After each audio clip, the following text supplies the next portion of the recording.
Wouldn't it be nice if thoughts actually created reality? I mean, wouldn't that just be the most beautiful thing ever? Because it would mean that you could be in control of your life. You would be in charge of what happens to you and does not happen. And that's why this idea that thoughts create reality is so appealing to many, almost magical.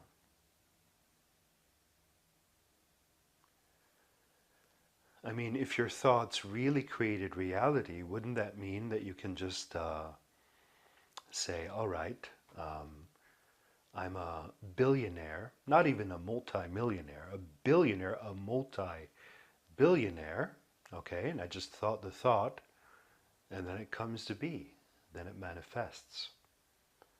Boy, wouldn't that be something? Or you could just think, okay, um, Scarlett Johansson, I want to go out on a date with her tonight, okay? And that date should begin with a kiss, a long, drawn-out kiss. And if thoughts create reality, I could just think that, and that's what would happen tonight, later in the day, right? Or I could think, okay, um, I want to enter a flying saucer and explore the universe for a couple of weeks. Go on a holiday and visit different planets. Okay, so I'm just going to sit here and think that, and then that's going to come true. Wouldn't that be brilliant? And many of you sitting there are going to be skeptical for good reason. And science, or current science, modern science, rejects that idea out of hand entirely, also for good reason. They say that doesn't work. And many authority, spiritual authority figures, religious authority figures, they also reject it. It's called magical thinking. But many advocates of reality creation and law of attraction say that's the way it works. Okay, if you've watched the very popular movie The Secret, they say that's actually the way it works. You sit down, you think something or visualize it, and then it comes true. Having been a teacher of reality creation for a long, long time, it's the job I do every day for the last 25 years. I'm a coach in consciousness, success, and manifestation. I actually agree with those scientists and authority figures. That's not exactly the way it works, okay? What I disagree with them on is that it doesn't work altogether, that it's all magical thinking. I do believe that your thoughts literally create reality, okay? But not in the way I just explained, not in the way I just described. It might work that way. I mean, I've had things manifest for me instantly many, many times in my life, okay? But that's not the general way it works, because this way of instant manifestation, that's the way it works at higher levels of consciousness, or when you're out of body. If you've ever been out of body, you know this. You think a certain thought and you get it instantly. You think something and you're right there, right away. It's also how it happens on Dreamscape when you're having night dreams or lucid dreams. But it's not necessarily wise to mistake that higher level of consciousness or dream reality with physical reality, even though physical reality is in some way a dream. And it's not wise to teach people that are on a regular, daily life, linear, normal level of consciousness this way of manifesting only. Okay, otherwise, if they don't have an option of manifesting in linear time rather than instantly, they set expectations and then they get disappointed that my stuff doesn't manifest, and then they give up the idea of thoughts create reality altogether, which is unfortunate. And it's also very unfortunate that current science, or rationalism, or scientism, it's actually a cult in some way, because they believe that consciousness is produced by the brain or by chemicals and other such nonsense, whereas we know that consciousness is an infinite field that expands way beyond matter, way beyond chemicals, way beyond the body. But that's a story for another video. It's unfortunate that they reject that.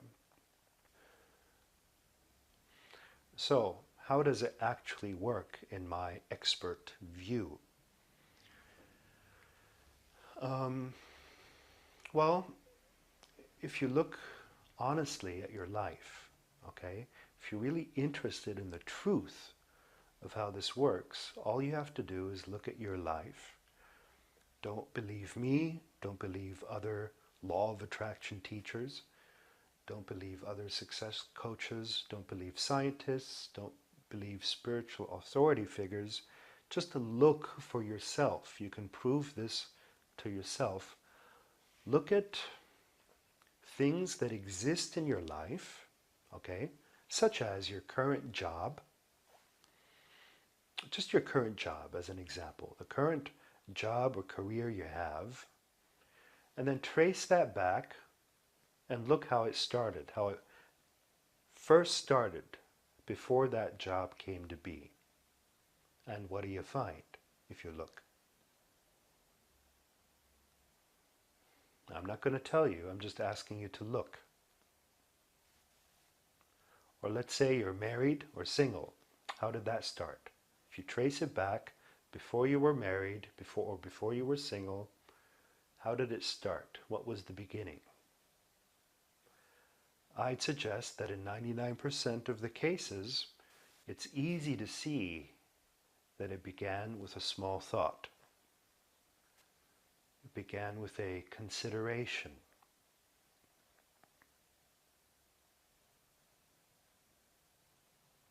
Okay?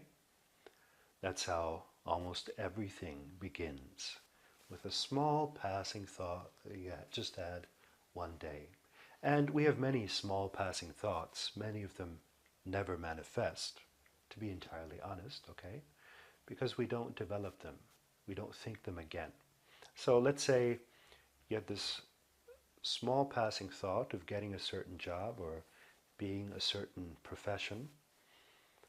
And then you didn't think about it for a couple of weeks. It went away again. And then a couple of weeks later, you might have read an article somewhere that reminded you of it, and then you thought about it again, considered again. You might have said, oh, that would be interesting, or I could be that, or I wish I could be that, or something like that.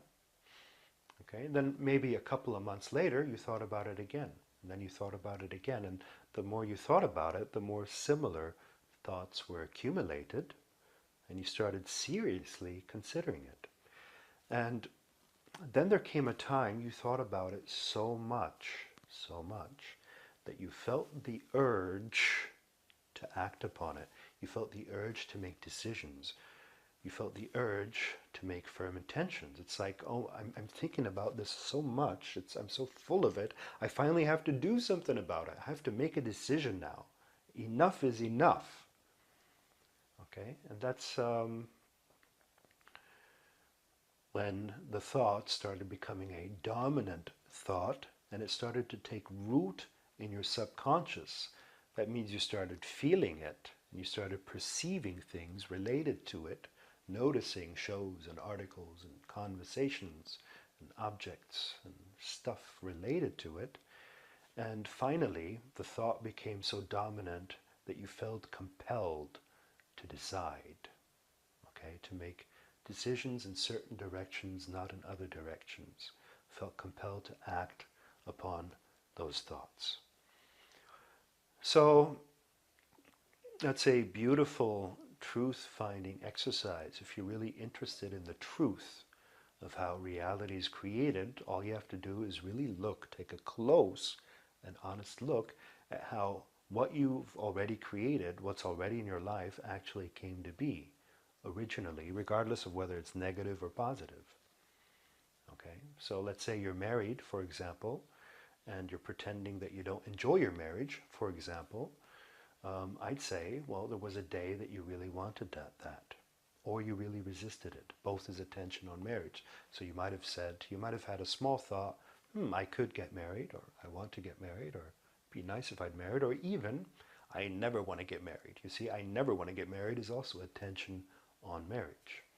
And eventually you thought about a certain person that you wanted to marry, for example, so often, you were so full of that person that you just had to act. And then if that person also thought about you all the time, those two dominant thoughts eventually led to this, to the merging of you two. Now, if you got rejected by that person, your mind would even go even more crazy and go like, oh my God, I got rejected. I really have to do this now. Okay, I'll find somebody else. I really have to achieve this or whatever. So both positive and negative events form us in the direction of certain realities. That's how everything came to be, and I find that profoundly important and profoundly interesting. Okay, so the normal reality creation process is usually a long linear time and a little bit longer. Okay, it takes a little bit longer than that instantaneous manifestation they tell you about in all these movies and books. This magical thinking type of new agey type of thinking that insists that you can manifest it now, which puts many people under undue pressure, by the way. Totally unnecessary to teach that that's the only good way to manifest. It's just one way that sometimes works and sometimes doesn't. But you want a reliable method that always works, well, that's it. It starts with a little thought, more thinking of it, more thinking about it, more thinking as it, eventually turns to emotion, that eventually turns to decisions and intentions, which eventually turn to actions, and at the end you have a reality. I have a whole video on this called The Reality Creation Process that I published a couple of years ago that explains it quite well and lucidly. Okay? Now my job as a reality creation coach is to shorten that process, because often, if it happens sort of semi or subconsciously, it can take years for something to manifest, with many ups and downs, many deciding differently and not being firm in one's decisions, going back and forth between different thoughts. And it can take years and years for something to manifest, and my job is simply to shorten it by helping people to stay focused on one thing, for example. That's one way to shorten it.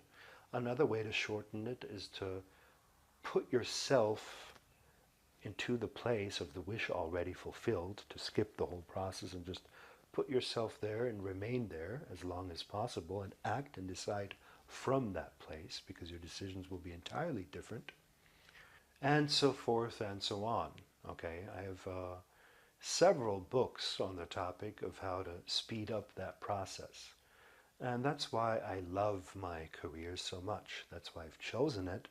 And that's why I've stuck with the career of being a reality creation coach, regardless of the many ups and downs, regardless of outside criticism, regardless of moments of doubt, regardless of my own lack of abundance back in the day. I just stuck with it because I knew it's the right thing. I knew it works. I knew it's a beautiful and mysterious process. Even to me now, having been doing this for the last 20 years, it's still mysterious how it works. It always works different than one expects, but work it does.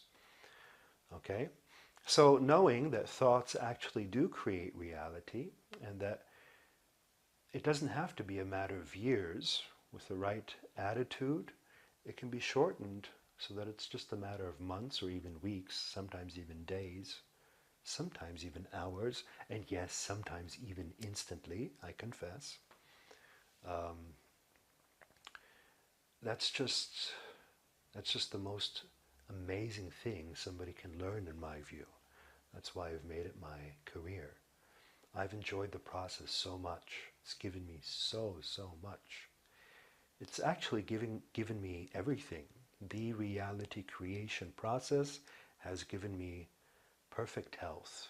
My health is just absolutely perfect and has been for a long time. No injuries, none of that. I have healthy sleep. I feel good in my body. It's given me perfect relationships to people, perfect communication with people, perfect business partnerships, perfect financial status, a perfect career, perfect creativity. Everything I have, I attribute to practicing reality creation myself. So, knowing that thoughts create reality, you can see that the main problem is just having too many thoughts. You know, we have thousands and thousands of thoughts every day, and much of the input we get are just more thoughts, you know. If you read any of the news media, for example, they're full of gossip, basically, and negative thinking. I'd avoid that, because you start to realize that your thoughts are the most precious thing. And you want to be careful of what you give your ears to hear, your eyes to read and see, and your mind to think. Okay, if thoughts have such a powerful effect over time. It's good to slow down and calm your mind, you know, and practice relaxation and meditation, because having too many thoughts won't help you. Reducing the amount of thoughts you have makes it easier for you to find clarity of what thoughts you like, what thoughts you choose. It's also very helpful to write down thoughts you prefer and thoughts you'd like to choose. It's also helpful to speak them. Writing and speaking are like physicalizing your thoughts, making them more physical and dense. So while you can't control your thinking most of the time, you can control your speaking, unless you're a gossipy, chatty person. And even more, you can control your writing, unless you're very emotional. You know that when you're writing a very emotional email, how sometimes you can't even control your writing, and that's when it's best to stop and just send it later, by the way. So, yeah, all these beliefs float around, beliefs that people have, and a belief is nothing other than a very dominant thought. A thought that has taken root in your subconscious becomes a belief, so that you no longer see it as a mere thought, you see it as reality, as a fact. Okay, that's when a thought turns into a fact, and you really believe it. And if I tell you, well, your bad situation, it's just a belief, you can't relate to what I'm saying because you're experiencing it so strongly, you can't believe it's just a belief that you can let go of. You say, no, I'm experiencing that. That's real. Those are the facts of life. Okay, that's what I'm experiencing. However, you're experiencing that because you first, before you experienced it, you first thought it. Maybe you saw it somewhere, maybe somebody else experienced it, then you considered it, then you kept thinking and thinking and thinking and thinking it, and then it came into your life, and then it became true, and then you're saying, well, that's reality, that's a fact. So most of the facts, they actually start as thoughts, and they wouldn't be absolute facts without you believing they are. Okay? Now, there's some things that are absolute facts, but those things are very, very few. And once you let go of the many beliefs you have and the many thoughts you have, especially negative ones, you can keep your positive illusions because they create positive realities. Once you let go, you start seeing what's an actual fact independent of your belief. Okay, you start seeing which medicine works independent of the placebo effect. And the amount of medicine that works independently is very, very tiny. and the amount of truths, absolute truths, rather than relative, changing truths, or contextual truths, or perceptual truths, is very small. One of those truths that work independent of what you believe is I exist. Just to give you an example, okay? You're going to exist forever, infinitely, eternally, regardless of what you believe or don't believe. So, yeah, you want to become aware of your beliefs,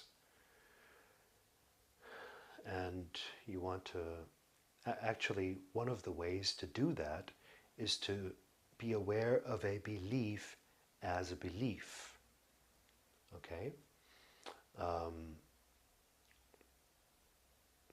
A belief is like glasses that you're wearing, a filter you're wearing, and usually you're not aware of the belief itself. You're seeing through it and perceiving the world through that lens, through that filter, rather than seeing the filter itself, seeing the belief itself, calling the belief, just a thought, rather than absolute fact.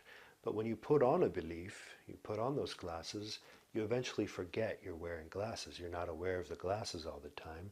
You're more aware of what you see through the glasses.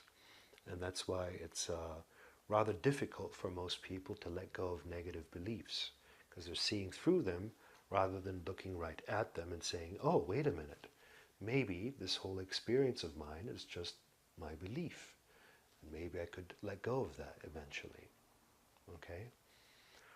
I mean, people have all kinds of beliefs.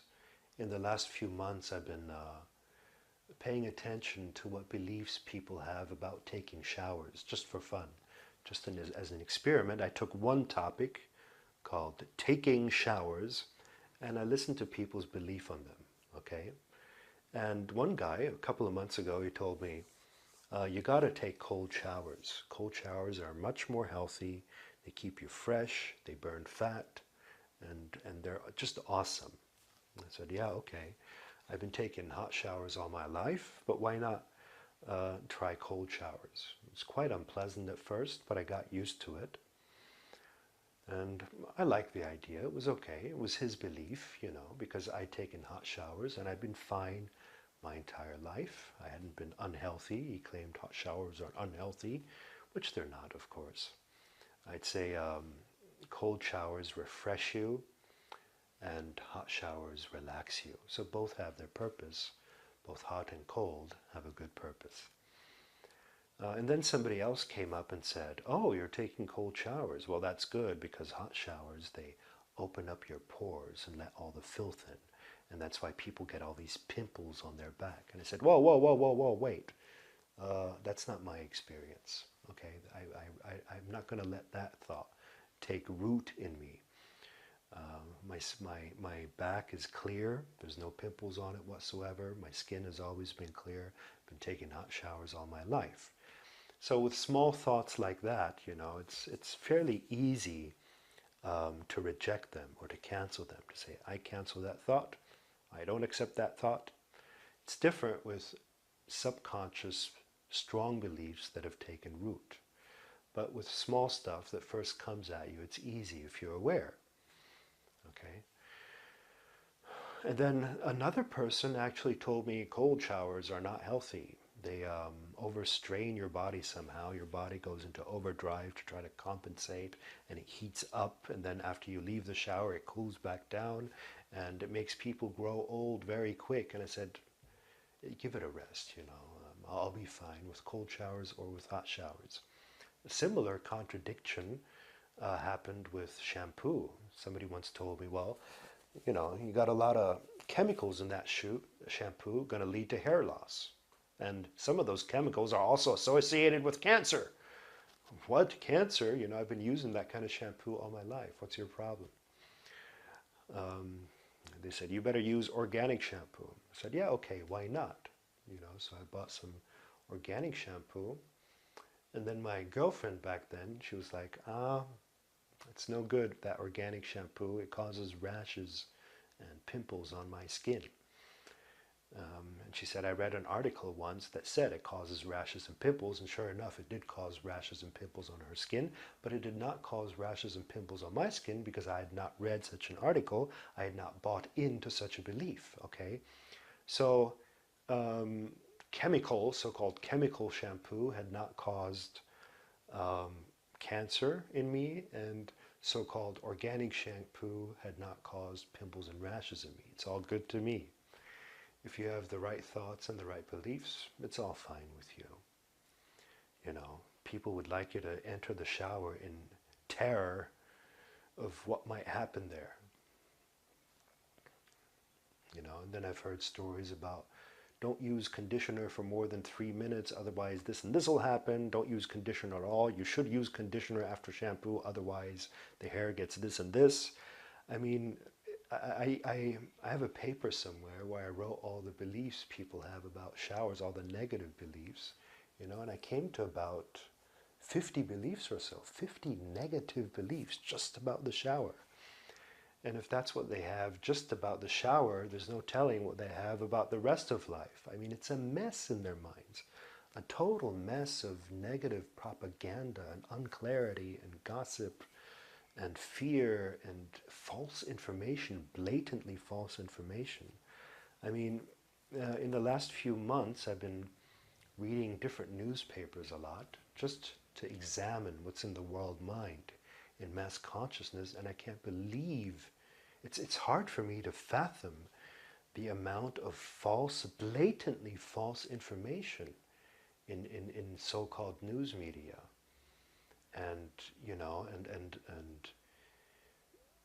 to feel the negative intentions of various journalists, it's just amazing to me. I mean, whatever happened to the honorable profession of journalism? Anyway, that's just the way mass consciousness works in general, at a certain level of consciousness that we're at, and it used to be worse, okay? Things are getting better. It used to be much, much worse, where information was always filtered through negative lenses. And much of it is with good intention. I mean, my grandmother, okay, she always told me, you're going to slip in the shower if you don't be careful. You're going to slip, you're going to crack your head. I've known people, they've had serious, lifelong spinal and brain damage, okay, where they were vegetables and couldn't move their body. And I'm like, oh, gee, thanks, Grandma. That's a great image to go take a shower with, you know, severe brain damage. I mean, why would anyone give you such a belief when you go take a shower? Seriously, why? But then I thought about it and I realized, of course, she has good intentions. Okay, she has the intention to protect me from damage. So she's creating a really negative scenario so that I'm careful in the shower. And of course, that method is used all over the world. People think that by creating fear, they can prevent negative things from happening. Unfortunately, that it doesn't work that way. The mind is naive to believe in that method. It's been naive for many thousands of years. It believes that through fear and negativity, it can prevent negativity. You see how absurd that sounds? It's nonsense. You don't need punishment and reward mechanisms and fear mechanisms in order to act consciously, unless you're at a very low level of consciousness.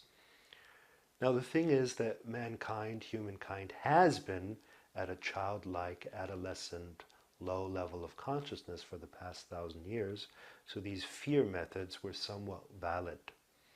Okay, but as you mature and you're no longer a child in your mentality and consciousness, you're a responsible human being, you don't no longer need threats of negative, threats of fear, and threats of punishment in order to act appropriately. Okay, I wouldn't need my grandma to tell me that in order to consciously move in the shower, because I'm a conscious person. I'm not a hectic person or a tense person or a fearful person, so I'm not going to slip. And even if I'm slip, I'm calm enough to catch myself while I slip. And that's how, at a higher level of consciousness, you don't need fear programming.